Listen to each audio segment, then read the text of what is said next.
votre commentaire sur une potentielle dépendance à Google? Alors c'est une vaste question, en premier parce que quand on dit Google, on pense au moteur de recherche, mais en réalité, c'est ce qui fait, je pense, la dépendance principalement, c'est la multitude de produits que Google fournit, le mail, tout ce qu'il y a via le Drive, qui est pratique pour travailler de manière collaborative, etc. Et c'est difficile d'un point de vue professionnel, par exemple, de se passer des outils de Google, parce que voilà, on a une suite complète d'outils qui permettent de tout faire. Après, si on parle du cas particulier du moteur de recherche, il y a une dépendance historique, puisque le moteur était meilleur que les autres pendant longtemps. Je pense que c'est une dépendance qui a tendance à un petit peu disparaître, déjà parce que les gens se sont pris en main et commencent à utiliser des outils alternatifs, des moteurs alternatifs qui sont souvent basés autour de Bing en réalité, DuckDuckGo et compagnie par exemple.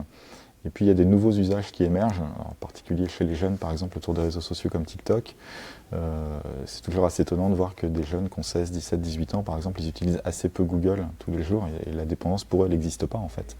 Google c'est plutôt un outil qu'ils utilisent à l'école qu'autre chose. Et puis il y a des nouveaux usages autour de ChatGPT.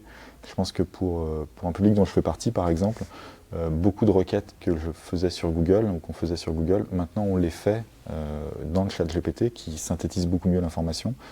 Et donc je pense que la dépendance est en train de baisser, mais cette dépendance elle a existé pendant des années et je ne pense pas qu'elle sera brisée par un autre moteur, elle sera probablement plutôt brisée par des nouveaux usages autour de nouveaux outils. Voilà pour mon avis sur la dépendance à Google.